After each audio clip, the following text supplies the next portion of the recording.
We'll start off with yourself, Owen. It's All-Ireland semi-final week, Kilkenny against Clare. Sure, this is routine at this stage. Just show up, win the match, and on to the final.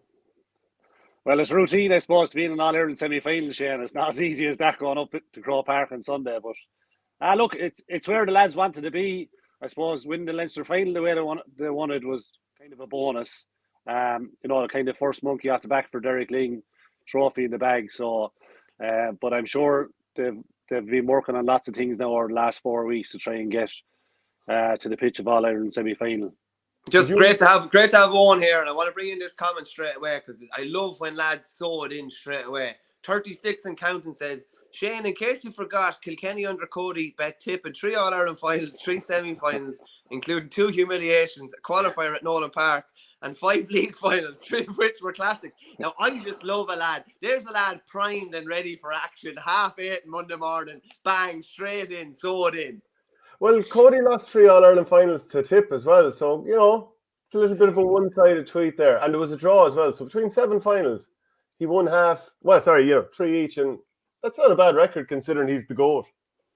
Yeah, listen, a man stacked it up there. What did you say? 5 league finals as well, many of which you played in on as well. Just here, let's call a spade a spade. I presume Tipperary were one of the teams you disliked playing against most. I know we like playing against them because we always got the fucking challenge that we wanted. So, but like we love beating them as well. That was even the night we went down to Boris Lee, we wanted to still win. Like we were all out lads that day. We wanted to still win. But I know there were always great battles, and you knew what you were going to get with Tip as well.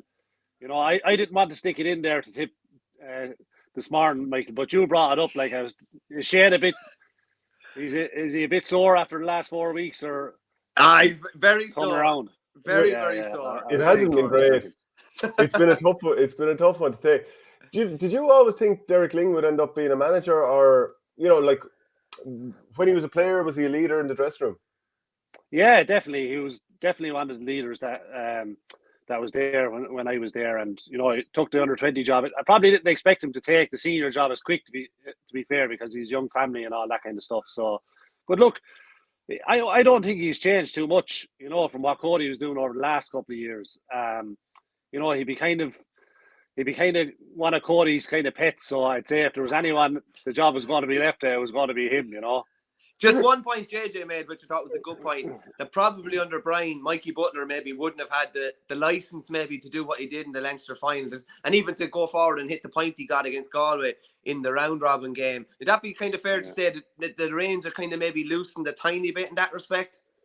Probably are, yeah. I was looking at that and I was saying, what is this lad going forward this far for? But he just kept going and kept going. It was some finish, to be fair. If a forward finished a goal like that, lads would be raving about it. But I'd say probably Brian was always kind of, go to the 65, and if you have to go any further, hold back and come back and protect the goal.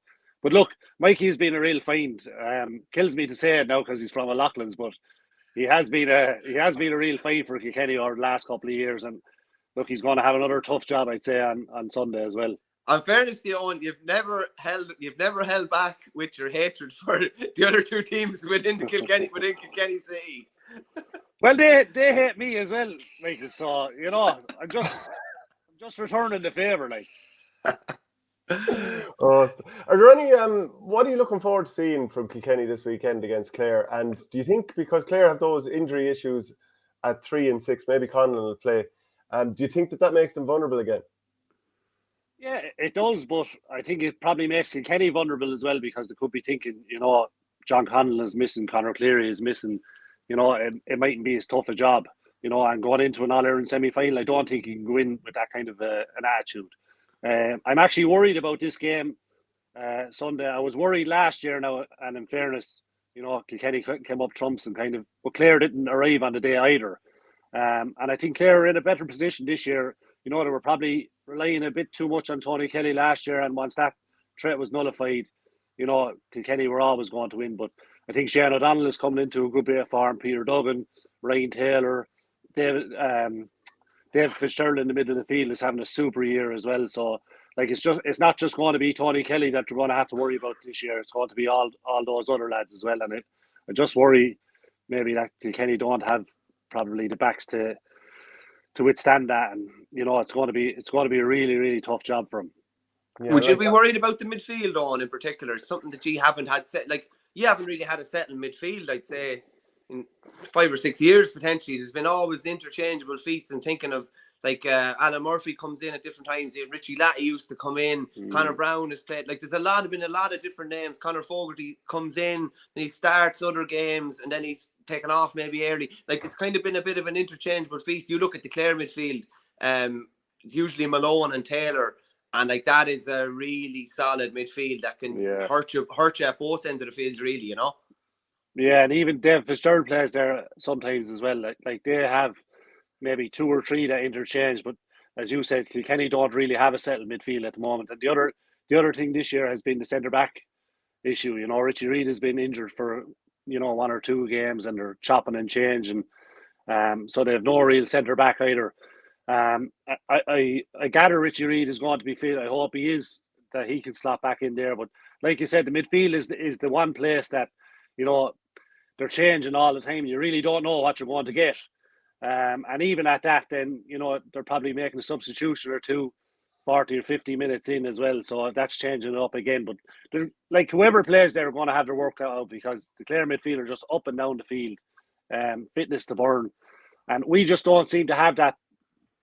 Those 2 lads that can go for 70 minutes, like your Dave Fitzgerald's, Cotton Malone's, and those lads. And I think that's going to be a key area on Sunday. If you were Derek Ling, force a habit to say Brian Cody, but if you were Derek Ling, would you look at the full back line that started the last day for Clare? And it could change. Adam Hogan, Rory Hayes, Shane Amori, none massively overly physical, and think we load up the full forward line here with TJ Reid, Owen Cody, and maybe even somebody like Wally Walsh, and launch the ball in on. That was the actual full forward line I was just thinking about during the week. Maybe put TJ in full forward, you could put Wally in the corner and have Owen Cody then maybe just breaking off him. And if it was me and I was Derek Ling, I'd say maybe fire in the first 5 or 6 balls high, and like TJ is very good in the air. Obviously Wally is good in the air, and if they don't catch it, just break it and let Owen Cody come in around. A couple of goals could be got there in the first 10 or 15 minutes, and that could really set the tone then for the rest of the game. Yeah, that's why I'd make Kilkenny favourites here, Michael. I'd be the same, Shane, to be honest with you. I see Adrian McGrath says everyone must be on the beer in Clare, that they've backed Clare into favouritism. Like obviously there's the Munster against Leinster thing, and a lot of people would say that obviously the strength of Munster is a lot more than Leinster, and that Clare are bringing better form to the table. But yeah, I'd be the same. The one thing I'd have with Clare is I still wouldn't be 100% sure what you're going to get. A fair idea what you're going to get from Kilkenny on Sunday. Just wouldn't be 100% sure what you're going to get from Clare. And they surely have the bit between their teeth. They love a good cause. They have some cause going in Sunday, because they were absolutely humiliated in the same fixture 12 months ago. And if you're talking about like Tony Kelly and proving a point or whatever, like surely he's going to want to play a starring role on Sunday after probably what was the worst performance that he ever gave in the Clare jersey last year. And just something I put you on Tony Kelly. I kind of think that Tony Kelly doesn't necessarily have to score 1-5 on Sunday, but he could take Mikey Butler into maybe areas of the pitch that he might want to be. He could occupy a player, create a lot of space for a hell of a lot of other lads that maybe wouldn't have been capable of standing up to the extent that they could stand up Sunday. Like if you look at it, if Tony Kelly brings Mikey Butler off somewhere and kind of pulls the Kilkenny defence out of kilter a small bit, Rodgers can do well and exploit the space. O'Donnell can do well and exploit the space. Shane Meehan even coming in off the bench, David Fitzgerald, etc. So I actually don't think he needs to score a huge amount on Sunday, and I think he could still have a massive impact on the game, though. Well, this is it. That's why I said earlier on, they were probably relying a little bit too much on Tony Kelly last year, whereas other lads are coming into form. And I think you're right. I think Tony Kelly probably needs to sacrifice himself on Sunday, because he knows he's going to be a marked man. I'd say the dog in the street probably knows Mikey Butler is going to pick him up. And I think you're right. If he takes him out the field and just stretches the Kilkenny backline, it leaves space in there for the likes of Fitzgerald coming through, Ryan Taylor, Shane O'Donnell, and even Peter Duggan. And those lads can do damage. And do Kilkenny have the backs that they're going to be able to man mark all of them? I don't think so. Maybe Hugh Lawler will pick up Peter Duggan. Tommy Welsh, probably Ryan Taylor, but still Ryan Taylor drifts out the field as well. So then if you have Mikey Butler and Tommy Welsh gone out and Ryan Taylor, that just leaves Hugh Lawler in full back line with Peter Duggan, and probably Shane O'Donnell and Dave Fitzgerald and these lads coming through as well. But I do think Tony Kelly is probably going to have to sacrifice his own game for the betterment of Clare on Sunday. Would you have Hugh picking up Duggan, or would you have him picking up one of Clare's more dangerous players? Like, I'm not saying Duggan's not dangerous, but he's more of a workhorse and a forager, if you get me. Like, would you have Lawler, who's probably one of the best man markers? Not even man markers. He just can nullify anybody because he's, I don't know, he's probably about 6'4", 6'5", really athletic, good hurler. Would you have him on Duggan, and maybe if they cancel each other out, I think Clare would be happy enough. Whereas if he picks up, I don't know if he matches up well with a Rodgers or even a Shane O'Donnell potentially out the pitch. But what do you think? Yeah, it's going to be hard to see. I'm just thinking of Hugh Lawler's height. The rest of them, like Mikey Butler, is kind of small. Tommy Welch is small. Who else are you going to put in Peter Duggan, because he has that aerial threat as well. So it'll all depend where he plays. I think if he starts full forward, I think Hugh Lawler will pick him up. Maybe if he goes to the corner, they'll let one of the other lads pick him up. But I'm just thinking, on the square, if he's on the square, he is an aerial threat there, and Hugh Lawler is probably your best man there. Owen, would you not think, like the way we're talking about Tony Kelly here, that he might sacrifice himself and go take Butler out of the game? This is one of the best players in recent times. Would he not be like, let's get on the ball here, let it in 50-50 between the two of us? Fair enough, Mikey Butler won Young Hurler of the Year, but come here, I'm one of the best going in recent years. I'm going to take him on. Yeah, absolutely. He probably is of that opinion. I'm just surmising that maybe what happened last year, Mikey Butler kind of hurled him a bit last year. So, I that's the opinion I'd have. That he should just go at the game. I'm just saying, he doesn't have to, as Michael said, he doesn't have to shoot the lights out for Clare to win. Like, to have other lads coming into form. Shane O'Donnell is in great form, able to get scores. Ryan Taylor the same, Peter Duggan the same. To have other lads that they don't have to rely on Tony Kelly all the time now. And if Tony Kelly is held, well, then he has to think to himself, I'm not really going too well here. I'm not getting on the ball. Let's just stretch the Kilkenny defence and bring Mikey Butler for a run around Croke Park. Right. Just on that as well, like, it's as Owen said, the dogs in the street know Mikey Butler's going to pick him up. Mikey Butler's probably a bit of a marked man going into Sunday in a way as well. He was maybe a bit of a surprise package last year, and people didn't think he'd go as well. The pressure maybe is a bit more on Mikey Butler Sunday maybe than Tony Kelly in a way. So I just think Kelly can kind of be able to mix his game up. I think he'll take Butler away from the play completely and create space for others. I think he'll also obviously want to have an impact on the scoreboard, because that's what he does. But I just think it'll be interesting. That's going to be a really, really interesting duel on Sunday. Like, if Tony Kelly gets the better of that duel, you'd probably say Clare are probably on the front foot, you'd imagine. Yeah, and the other side is, if Tony Kelly goes to full forward, is Mikey Butler going to go with him? And they probably, like I said, if Peter Duggan does start full forward, is he going to drag Hugh Lawler out the field and have Hugh Lawler out of full back line and just leave Tony Kelly and Mikey Butler in there? Or likewise, if he goes to centre forward, is Mikey Butler going to go to centre back? I know he did follow him last year. This year is totally different again. Like I said, for all the other reasons, Shane O'Donnell and all those other forwards are in good form. So it's just going to be really interesting to see what happens. And is Mikey Butler going to pick him up everywhere he goes? Clare folk could be quick to tell you that Tony Kelly was carrying a knock into the game last year as well and wasn't 100%. So I'm not hearing anything about any knocks this year. So he's 100%. You've got two lads that are going to go toe to toe. It's definitely probably, I'd say it's one of the juiciest matchups of the weekend anyway. Yeah, and he's in the form of his life as well, isn't he? What did he get the last day? 3-4. Yeah. He's in the form of his life coming in, so there shouldn't be really any excuses coming into this. Yeah, Clare fully imploded in last year's semi-final. I mean, there was the centre-back thing. They made the wrong, Brian Lohan made the wrong selection, I felt at the time. I just didn't see what player the substitute was going to match up with. Obviously, he made a mistake in the Munster final by leaving Keane Nolan on Aaron Gallant for so long. I mean, we all saw, obviously you're going to try some player on him, but leaving him for so long. And then Adrian McGrath's in. That Clare had 40 shots last year and blew a goal chance before half-time. It wasn't the defence that cost us as much as the attack, despite the narrative. Well, I think it was David McInerney and Diarmuid Ryan shooting from 100 yards time after time also. Like, that sucks the life out of the team. And think of how often Shane O'Donnell and Ian Galvin had high ball going in on top of them against that Kilkenny defence. So to me, Owen, any chance that Clare had, they had themselves shot in the foot. They did. They bet themselves last year, in fairness. And, what was it, 40 shots there as well. You need to have a higher percentage rate than they got last year. But look, as I said, Michael is right about what kind of Clare team is going to turn up. They haven't really got over the line in big games. Should have bet Limerick last year, possibly could have bet them this year, not hurling as well as they did.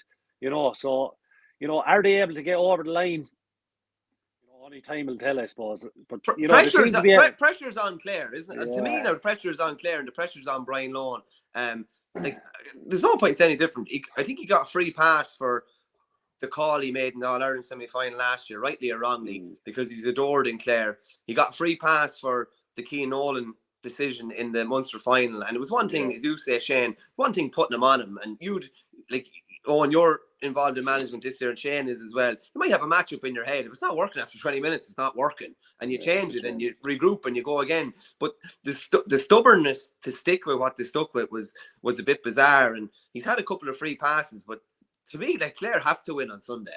They have to win on Sunday. And I know Davey said it kind of tongue-in-cheek that there were managers in their job 3 or 4 years that hadn't won anything and they weren't getting any abuse. But if this year ends and Clare aren't in an All-Ireland final at the very least, not that he's coming under pressure, but you can't get a free pass forever either.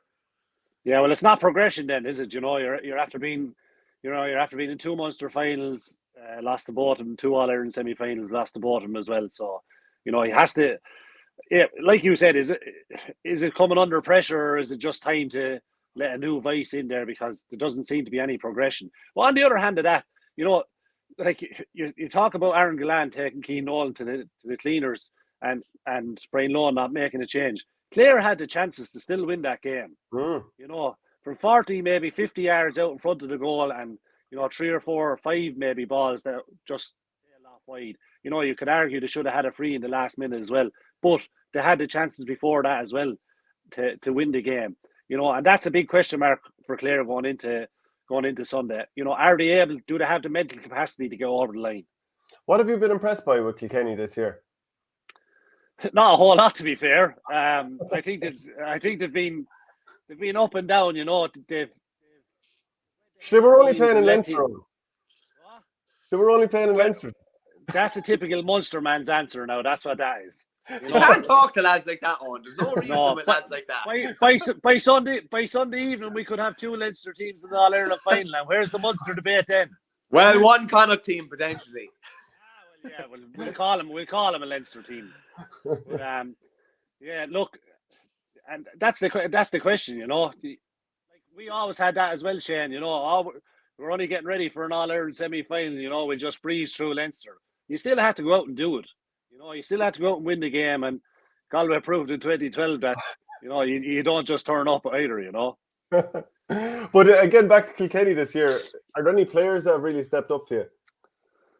I think everybody's just doing their own job, really. I've been impressed with Hugh Lawler since he's come into the Kilkenny panel, and obviously Mikey Butler as well. I said, I think Owen Cody needs a good game on Sunday. He hasn't been.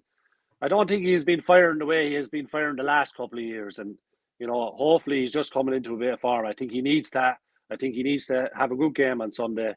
Because I'd say TJ is probably going to be man marked. And they need someone else to step up. Who knows what the rest of the forward line is. Is Mossy Keoghan going to be fit? Is Billy Ryan going to start? Is Wally Welsh going to start?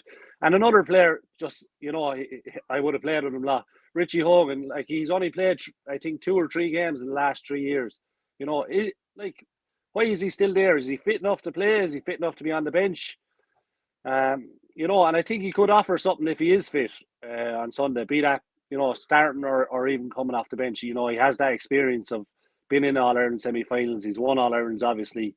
And I think Kilkenny could need that experience on Sunday.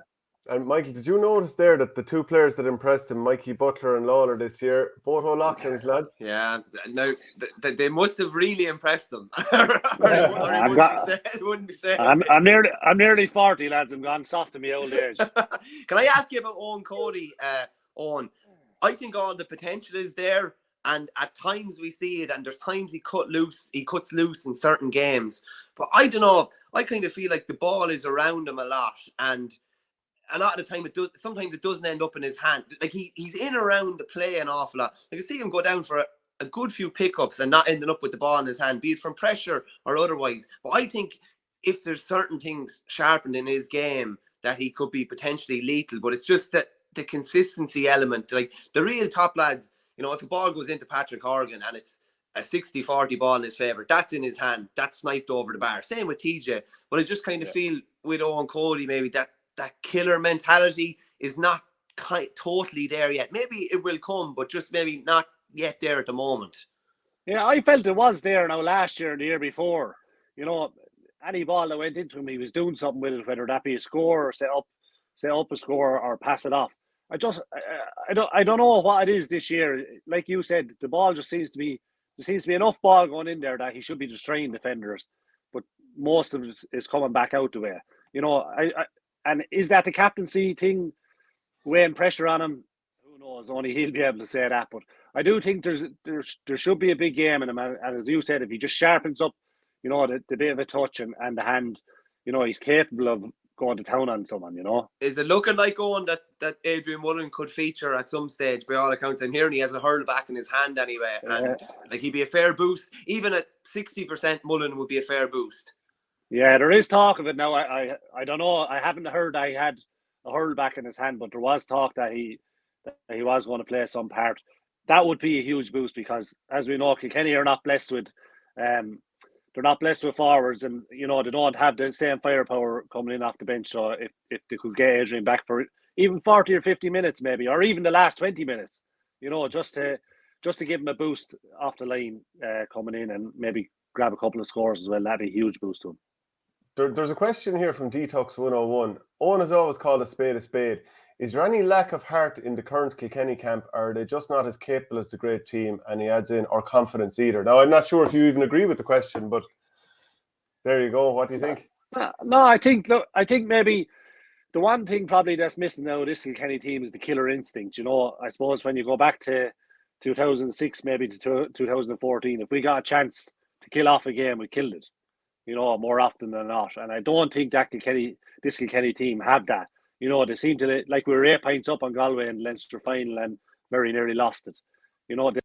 They let. I think he's been man-marked, Shane, is he? Yeah, we've lost him there for a second. Mikey Butler's after taking him out. Mikey Butler's after taking him out again. I'm after getting a phone call there. That's what happened. Cody, or Derek Ling.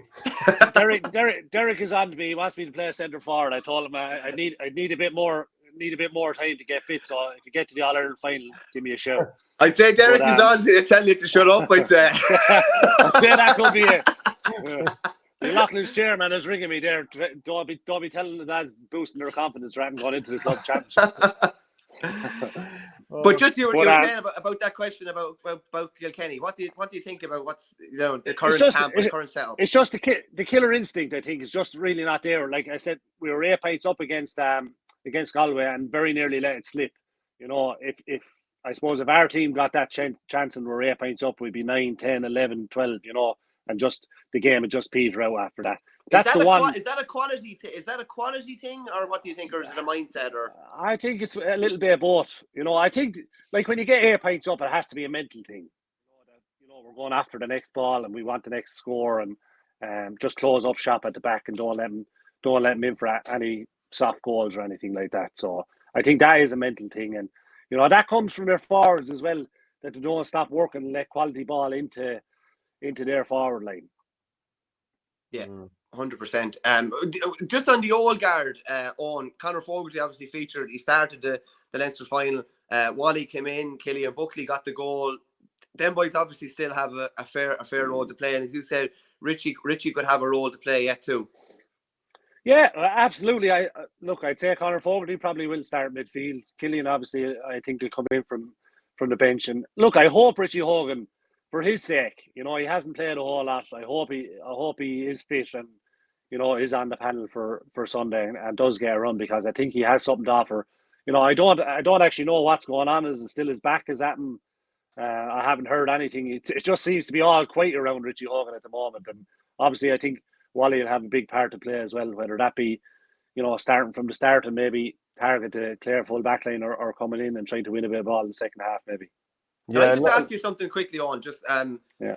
I would rate TJ's performances over probably the past 7-8 years as high as anything I've seen, because of the team around him in comparison to year team. And I just not having to go. It's just year team was literally, there was like all-stars everywhere, and different lads could step up on a different day. You could shoot the lights out one day, Henry do it another day, Eddie do it another day, Martin Comfort. Whereas I think TJ nearly has to do it every day. And like, personally, I would nearly, and you've obviously played with them all, I would nearly have him up the very top of Kilkenny players over the last 30 or 40 years, just because of he has to deliver every day, and he generally does. Yeah, absolutely. Like, I don't think there's, what you're going to get from him, really, don't you? Every day he goes out, like, even if he's being man-marked, he always comes up with a couple of plays or a couple of points and, gets Kilkenny over the line, more often than not. In saying that, he is 35 years of age now. Do we expect the same level of, performance out of him that we have over the last couple of years? Probably not. And that's why I think we should start him, from the start of the year. I said he should be playing full forward. He probably doesn't have the legs he had probably last year or even the year before, and that, I'm afraid, that happens to us all. So I think full forward is his best place to play now, and really go at the clear defence. I thought he should have been there from the start of the year, but I think from even the first 10 or 15 minutes, throw him in there, leave a load of high ball in there, and he has a good hand. He's able to score. It could be the win and losing the game. The talk, like Patrick Horgan has said that he's happy to play again next year, and obviously he's one of the greats. Seamus Callanan will wait and see what he says. Do you expect TJ Reid to stay around? Like, I'd say he's a baby, isn't even one yet, maybe 6 or 8 months or whatever. So obviously that's on his plate as well. But would you expect to see him next year? Because he's probably still in the top 6 forwards in Kilkenny, even if he's going to turn 36. Yeah, look, I'd hope he would, because it doesn't seem to be another TJ Reid coming at the moment. But look, that's going to be a decision for himself. There comes a time in every person's life that you have to say, after giving maybe 13 or 14 years to it, and like you say, he's a young family now as well. So priorities change and stuff like that. So that'll be a decision for himself. Look, we'd obviously love to see him back again next year, in a Kilkenny jersey, but who knows? Do you think there's a fear in the Clare psyche? They've only ever beaten Kilkenny once in championship. That was the 97 semi-final. So do you think that in any way there might be an inferiority complex if it's tight coming down the last? No, I don't think they fear Kilkenny. I think they have more of a fear of getting over the line in games, in important games. Like I mentioned, the Munster final this year and the Munster final last year. Probably should have won the 2 games and didn't get over the line. Now, I know, look, you could argue it's not knockout and they have another chance, but still, last year in the All-Ireland semi-final, then after kind of the Munster final, they didn't perform, and that's what they need to do. They need to perform in an All-Ireland semi-final, be it against Kilkenny or anyone else. And they need to be, within touching distance going down the home straight. And then we'll see, can they push on and can they get to an All-Ireland final and eventually go over the line in the knockout game, I suppose. If people were wondering, we're supposed to have Kieran Carey on it, but I think he might have fallen asleep. I just tried to ring him there a minute ago.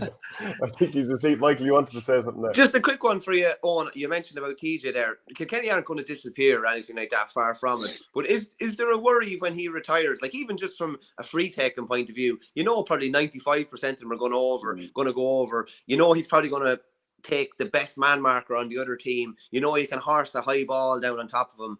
Like, is there a genuine worry? Like, Adrian Ronan was on this show maybe, a week before the Leinster Championship started. He just said the people of Kilkenny are kind of realising that TJ's days are probably numbered. we need to make hay while the sun is shining because we don't have a replacement for someone like him. Is there, a worry for not what's coming, but is there a worry for life after TJ Reid and whether Kilkenny can win All Irelands without him in the next 4 to 5 years if he's not around? Yeah, well, there probably is, there probably is, because, there's not another TJ Reid coming, or as far as I can see, there's not anyway. And, if you go back to the early 2000s, you had DJ, and then Henry was coming on, and then you had TJ was coming after that. So that's after, for the last 20 years, that's after kind of being the way it's gone, one passes to the next. But, who's going to take over the mantle after TJ goes? There doesn't seem to be another one coming. In saying that, in a year or two, maybe someone will step up to the plate and take it over. But, you would be worried because, as you said, you always know what you're going to get. It's always 95% performance out of them. The freeze is always, 9 out of 10 going over, maybe, most of the time, probably 10 out of 10. But who's going to take over that mantle for Kilkenny when he goes? And look, let's be honest, he's 35 years of age. He's not going to last that much longer, be that maybe he comes back next year and possibly the year after. Who knows? But look, I think we have to get working on the next TJ Reid to come through. Big time. Just question in there from Peter J. Gowan. He said, wonder what Owen thinks regarding the best KK player of all time. He played with most of them. Well, he's cancelling me out straight away, isn't he? Good man, Peter. He's also trying to get you in a bit of trouble, I'd say, by nailing your colours to the mast and picking out one of I don't know how many. I'm not picking out any of the Loughlin's dads here anyway. But, I don't look, TJ or Henry, I suppose. For me, probably two of the best. And if you went back to the back line, then JJ and Tommy, you couldn't pick between the two of them either. Right, you've named four. Is there any more you want to name there? Just to spread it out. We just go through the whole team, will we? Who's the toughest man you ever played against? And it doesn't even have to be like a direct marker, but just someone on an opposition team or like, geez, that guy is serious. I had good battles with Declan Fannin over the years. I knew you were going to say him. Yeah, I just don't know, just because he always looked like he'd be in your face, teeth tough, all over you, wouldn't give you an inch. Yeah, I always felt like he had about 5 hands as well. The hurl would be on one side, and be 3 hands wrapped around you as well. So, I know he was tough. He was physical as well, which was tough. He was a tough man to mark. Yeah. It's funny, just going back to, I think it was the league game, then yellow cards were in. I remember Martin Comfort coming on, and the two of them, he was only after coming on and got the yellow card into the sin bin. The two of them were gone. That was the 09 one, was it, in Thurles? Yeah, I think so, yeah. 101 says, if you were picking the all-star centre-back right now, who would it be? That's a tough one. Like, you go through some of the options. John Conlon, obviously, with Clare, has been very good. High up there. Yeah. With Kilkenny, it's been kind of a movable feast, so I just think it would be difficult to pick who would even be their representative. Dahi Burke's been pretty good for Galway at times. Obviously came up and got that goal against Dublin, which was quite a big one. Conor Burke, good for Dublin. Obviously, I don't think he'd quite be in the top of that conversation. Outside of that, who would you Conlon probably is up there, I'd say. He's probably number one. Kieran Joyce had quite a good season for Cork. Yeah, but he's not going to be in the equation realistically. It's a very good question because usually, like, it's, your centre back is your kind of your hub player, your most important player, everything built around him. And you look at Kilkenny, you couldn't say for certain who's going to play 6 at the weekend. Clare, Colin, I believe, is going to be fit from everything I'm hearing, but you couldn't be for certain he's going to play centre back. You just Hannon's not playing centre back. Do you know what I mean? There's a lot of flux in the most important spot in the field. Dahi Burke is playing centre back, obviously, but he's a rookie centre back at intercounty level as well. Do you know? So I probably have Conlon number 1, I'd say, at the moment. I think it's coming towards the time where we're going to have to put our head on the block and call who's going to be in the All-Ireland final. I don't mind that. Let's drag it out a little bit longer. Okay, right. So just quickly to go through Clare here. Like, what do they do if Conlon isn't right? So let's say they start him and he's not right, and they take him off after 10 minutes. And David McInerney, we're going to assume that he's fit. We're going to assume that Aidan McCarthy's fit. And we're going to assume that Conor Cleary isn't. So I think they've no choice but to put David McInerney full back. And I think they've no choice but to put Aidan McInerney in the half-back line. And I know you could put in Darragh Aidan Lohan, I know. McCarthy. Huh? Aidan McCarthy in the half-back line. What did I say? Aidan McInerney. Anyway, look, I put Aidan McCarthy somewhere in the half-back line, and I know you're rejigging things, but sometimes you have to look at what Kilkenny have, and what will Kilkenny do this weekend? We're going to load up the full forward line with lads who can catch the ball. And David McInerney, you know, say what you like about him taking shots from 100 yards, but like, he's some man to compete for a high ball. He's very athletic. I think he'd be able to deal with the amount of ball going in. Will he catch every ball? Maybe not against all those Kilkenny lads because they're brilliant in the air. But I put him back there. I put Aidan McCarthy in the half back line because I don't think you can afford to have a back line that has, and they're all good players, Adam Hogan, Rory Hayes, Shane Amori, and maybe somebody else that's not going to be able to compete quite as well physically in the air with these Kilkenny. Yeah, Darragh Lohan's going to start from everything I'm hearing. Yeah. And like he started his first championship game the last day, and he's physical and he's strong, but he had a tough time against Danny Sutcliffe. Yeah, if Danny put the ball over the bar, he probably would have been man of the match, even though he was on the losing side. So there's potential for him to be a bit of a fish out of water in this kind of a massive game. Kilkenny, the one thing is for sure, Kilkenny are going to go after them in the full back line. If McInerney is fit, yeah, I don't know. It doesn't look like he's going to move him back to 3 because he would have moved them back to 3 for the Munster final, I'd imagine. But maybe the fact that Cian Nolan had a tough time, maybe they'll realise now they need to move him back to 3. But it's somewhere he hasn't played in. Like, has he played there under Brian Lohan? Has he always been wing back, centre back ish under Brian Lohan? As far as I can think, yeah. But he's always had Conor Cleary available. Isn't this the first season that Conor Cleary, like, he's one of those lads you nearly take it for granted he'll be starting, but as far as I can remember, this is the first time that he's been out for any significant length of time.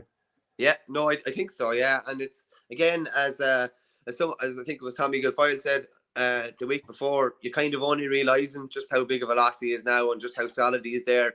You don't know what you got till it's gone. That's it, really. And he's not really spectacular or anything like that. He's not going to drive balls 100 yards. He's not maybe going to go up and make big catches or anything like that. But he's so solid and he can generally tie down one of the best forwards on the opposition team. And his absence leaves a big hole. If he is fit to play at the weekend, do you put him in, having not played for 7 weeks? Janie Mac, in All-Ireland semi-final in Croke Park, I just don't think he could do it, to be honest with you. And like, if you're up against Kilkenny and you know that, like, Hugh Lawler's brilliant. Like, he's as things stand, he's right up there as the best fullback in the country. There's a couple of others that are in that conversation, but like, he's playing unbelievably well. Tommy Walsh is back there, very good player. Mikey Butler, obviously, heel man mark, Tony Kelly. But I wonder, do you look at saying, like, he obviously has a big fancy for Peter Duggan, who does a lot of good things. A big fancy. But if you said that about a horse, you would have been right. I'm feeling sweet on Red Rum this weekend. Yeah, well, that's a little bit different. It's an animal, but go on anyway. So would you be looking at thinking, let's load up the full forward line ourselves? And even though we know Hugh Lawler loves a high ball, you're probably going to be starting Peter Duggan no matter what. But like last year, the way Clare ended up panicking, they ended up driving high ball on top of Ian Galvin and so on and so forth. Let's start Aaron Shanahan and load in high ball on top of them that way. Yeah, potentially. Well, like, we're saying Kilkenny are going to do it. What are Clare going to do? Yeah, and potentially that could be it. And Shanahan's in good form as well. He just generally doesn't start games for Clare. He comes in and makes an impact. So we're all...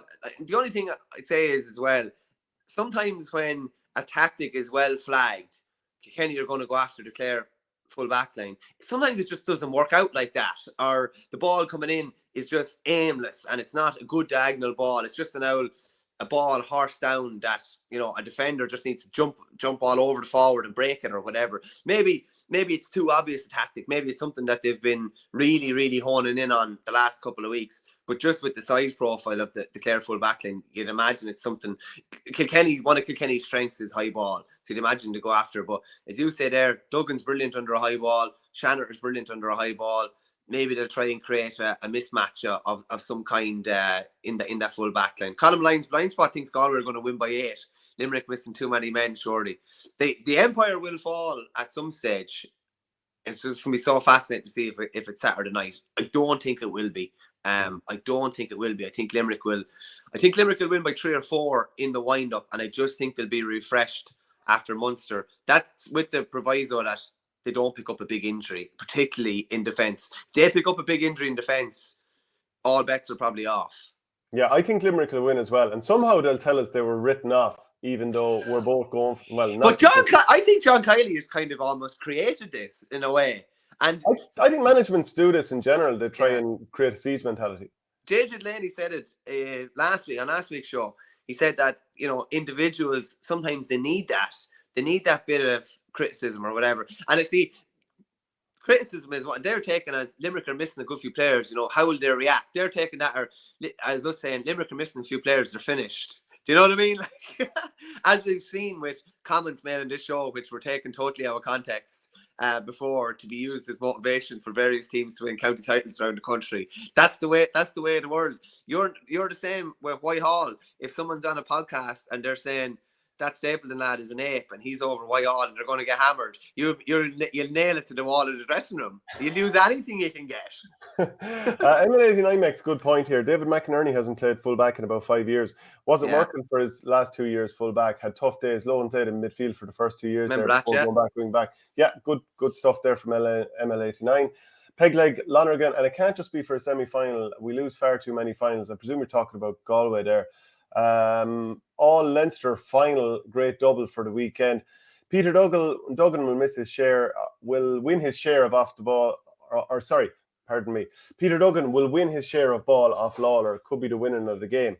Ryan Taylor needs a big game on Sunday. Like, Clare really need to be able to run that ball through the middle, and they did that at times against Kilkenny last year, but either ended up with stupid pot shots from nowhere, or like David Fitzgerald went through, popped the ball to Aaron Shanahan, it didn't stick, and that was a great chance to get a goal. Yeah, that's right. And like sometimes there's like key parts in games that can decide it. Like, maybe we should ask Sean Brennan about this, but that black card that didn't happen for Adam Hogan on Paul Crummy, that was at a stage when Dublin had kind of settled down after losing Donald Burke.